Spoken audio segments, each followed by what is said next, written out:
আমরা সবাই গাড়ির সামনে চলে যাবো, গাড়ি থেকে এদিকে চলে যাবো, গাড়ি থেকে পূর্ব দিকে চলে যাবো, আমরা সবাই এদিক থেকে পূর্ব দিকে চলে যাবো।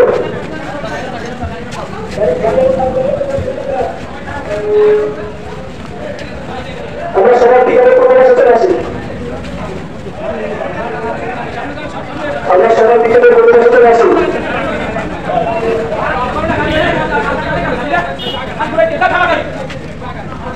সংগ্রামের সাথে ধন্যবাদ।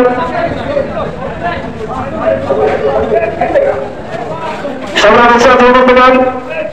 আপনারা জানেন 2024 সালে জুলাই আগস্ট এবার বাংলাদেশের হাজার হাজার ছাত্র জনতার রক্তের জীবনের বিনিময়ে, হাজার হাজার ছাত্র জনতার বন্ধুত্ব জীবনের বিনিময়ে 5 আগস্ট 2024 আমার সোনার বাংলাদেশ শক্তি ব্যবস্থানের থেকে মুক্তি পেয়েছে। সেই দিনটাকে স্মরণ করার জন্য ইসলামী আন্দোলন বাংলাদেশ কেন্দ্রীয় কমিটি সারা বাংলাদেশের মিছিলের আয়োজন করেছে। তার ধারাবাহিকতায় ইসলামী আন্দোলন বাংলাদেশ ঝালকাঠি সদর উপজেলা শাখার আয়োজনে আজকে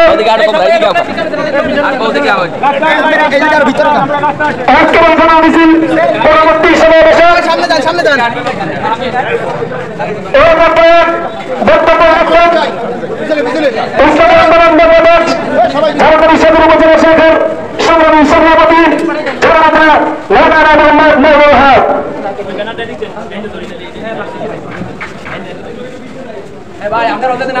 আসসালামু আলাইকুম ওয়া রাহমাতুল্লাহি ওয়া বারাকাতুহু। ইসলামী আন্দোলন বাংলাদেশ ঝালকাঠি সদর উপজেলা কর্তৃক আয়োজিত আজকের বিক্ষোভ সমাবেশে উপস্থিত আমাদের দায়িত্বশীল কর্মী ভাইরা এবং ইউনিয়ন থেকে আগত আমাদের সকল কর্মী ভাইরা, ইসলামী আন্দোলন বাংলাদেশ ঝালকাঠি সদর উপজেলার পক্ষ থেকে আপনাদেরকে জানাচ্ছি শুভেচ্ছা ও মোবারকবাদ।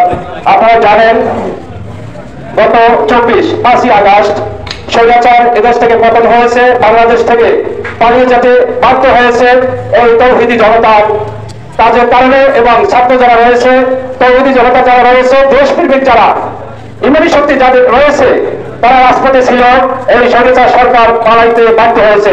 আপনারা জানেন যে আমরা যে দেশে বিজয় অর্জন করা সহজ, কিন্তু বিজয় ধরে রাখা কঠিন, খুবই কঠিন।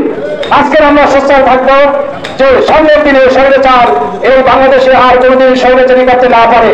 অতএব আমরা ইসলামী আন্দোলন বাংলাদেশ সহ বাংলাদেশে যারা দেশপ্রেমিক রয়েছে সকলকে বিনীত অনুরোধ জানাবো, আমরা আগামী দিনে দেশের শান্তি শৃঙ্খলা রক্ষার জন্য আমরা জানমাল ব্যয় করে রাজপথে ইনশাআল্লাহ থাকবো এবং কল্যাণ রাষ্ট্রে পরিণত করার জন্য বাংলাদেশকে আমরা সকলে সচেষ্ট থাকবো। আল্লাহ রাব্বুল আলামিন আমাদের সকলকে দিনের জন্য কবুল করেন বলে আমিন।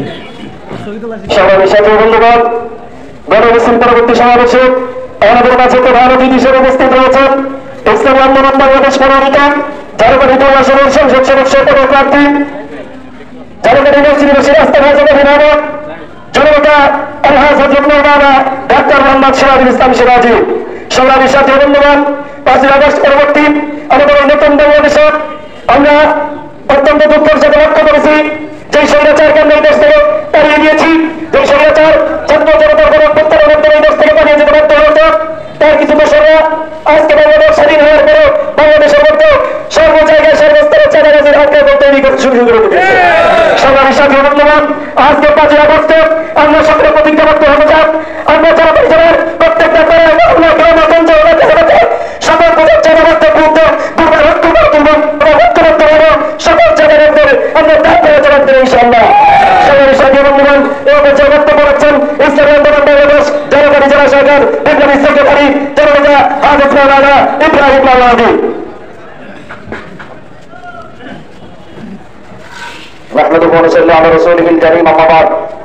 ইসলামী আন্দোলন বাংলাদেশ ঝালকাঠি সদর উপজেলা শাখা কর্তৃক আয়োজিত আজকের এই গণমিছিল এবং গণজামায়াতের সংগ্রামী সভাপতি, উপস্থিত আমাদের ঝালকাঠি 2 আসনের ইসলামী আন্দোলন বাংলাদেশ তথা হাত পাখা মার্কার এমপি পদপ্রার্থী, আমাদের আস্থাভাজন নেতা, রাজপথের মারাত্মক সৈনিক যারা হযরত মাওলানা ডাক্তার সিরাজুল ইসলাম সিরাজি, উপস্থিত ইসলামী আন্দোলন বাংলাদেশ ঝালকাঠি জেলা শাখার মনোনয়ন সভাপতি হাফেজ মোহাম্মদ আলমগীর হোসেন সহ সকল সহযোগী সংগঠন, উপস্থিত নেতৃবৃন্দ। আজকে 5ই আগস্ট কেন হয়েছে, কিসের জন্য হয়েছে, আজকের গণমিছিল আমরা কেন উপস্থিত হয়েছি, আমরা সকলেই অবগত রয়েছি। আমাদের মধ্যে একটি আকাঙ্ক্ষা ছিল, একটি স্লোগান আমাদের মাঝে ছিল, যে স্লোগানের ভিত্তিতে আমরা রাজপথে সবাই বেড়ে এসেছিলাম, আমরা আন্দোলনের সংগ্রামে সকলে সামিল হয়েছিলাম। সেটা হলো বাংলাদেশ থেকে সকল সেক্টরের বৈষম্য দূর করার জন্য। ঠিক না জন্য বলেন? কিন্তু আমরা দেখতে পাই আজকে 1 বছর অতিবাহিত হয়ে যাচ্ছে, কিন্তু আজও সেই বিগত দিনের মতো যারা আমাদের উপরে জগদ্দল পাথরের মতো চেপে বসেছিল, যাদের একনায়কতন্ত্র কায়েম করেছিল, এদেশের মানুষের বাক স্বাধীনতা ছিল না, এদেশের মানুষের ইজ্জতের নিরাপত্তা ছিল না, এদেশের মানুষের সম্পদের নিরাপত্তা ছিল না, আমরা সেই আশা নিয়ে, আমরা এক দফা দাবি নিয়ে রাজপথে এসেছিলাম যে বাংলাদেশে আমরা বৈষম্য দেখতে চাই না। এদেশের গরিব দুঃখী মেহনতি মানুষ, সকল শ্রেণীর মানুষ তার ন্যায্য অধিকার নিয়ে বাঁচবে, এদেশের মানুষ তার ইজ্জত নিয়ে সমাজের মধ্যে বসবাস করবে, এদেশের মানুষ যার যার ন্যায্য অধিকার নিয়ে এই সমাজের মধ্যে প্রতিষ্ঠিত হবে। কিন্তু আমরা 1 বছর অতিবাহিত হওয়ার মধ্যে দিয়ে দেখলাম যে আশা আকাঙ্ক্ষা নিয়ে আমরা আন্দোলন করেছি, এদেশের মানুষ এবং ছাত্র জনতা তাদের রক্ত দিয়েছে, জীবন দিয়েছে, বন্ধুত্ব বরণ করেছে, সেই আশা এখন পর্যন্ত আমাদের পরিপূর্ণ করা হয় নাই। পাশাপাশি আমরা দেখেছি এই সংস্কার করার জন্য ইসলামী আন্দোলন বাংলাদেশ, তাদের বৈজ্ঞানিক জনতা, তাদের যে আকাঙ্ক্ষা, প্রত্যেকটা বিষয়, প্রত্যেকটা সেক্টরের সংস্কারের ক্ষেত্রে আমাদের কিছু বন্ধুরা বারবার সেখানে বাধা প্রয়োগ করে সেই সংস্কারের জানে আজকে বাধা দেওয়া হচ্ছে। কাজে আমরা আশা করি নাই, আমরা বলতে চাই এদেশের মানুষ বিগত দিনে বারবার রক্ত দিয়েছে, জীবন দিয়েছে, আগামী দিনে আমরা জীবন দিতে চাই না, আর রক্ত দিতে চাই না। আগামী দিনে বাংলাদেশে কোনো লুকোচুরি, কোনো রাজনীতি আমরা দেখতে চাই না। আমরা সকল দলের মানুষ একই সমাজে বসবাস করতে চাই, আর একই সমাজে যদি বসবাস করতে হয় কোনো নীতির আদর্শ করতে হবে না। একমাত্র ইসলামের নীতি ছাড়া এদেশের কোন মানুষ ন্যায্য অধিকার ফিরে পাবে না। তাহলে আমরা বলবো বিগত 54 বছর স্বাধীনতার পর থেকে বারবার আমরা দেখা পেয়েছি, আজকে অভ্যুত্থানের মধ্য দিয়ে আমরা নতুন একটি বাংলাদেশ গড়তে চাই। সেই বাংলাদেশ গড়ার ক্ষেত্রে আমাদের দলমত নির্বিশেষে দেশপ্রেমিক জনতাকে ঐক্যবদ্ধ হতে হবে, যাতে করে আগামী দিনে একদল ক্ষমতা আসে আর একদল দাঁড়াতে না হয়। আমরা আগামী দিনে ইনশাআল্লাহ সরকারি দুর্বাসনে আমরা তথ্য সম্পন্ন প্রাপ্তি পেয়েছি, সকল দলত্ব সত্য প্রার্থী আমরা পেয়েছি।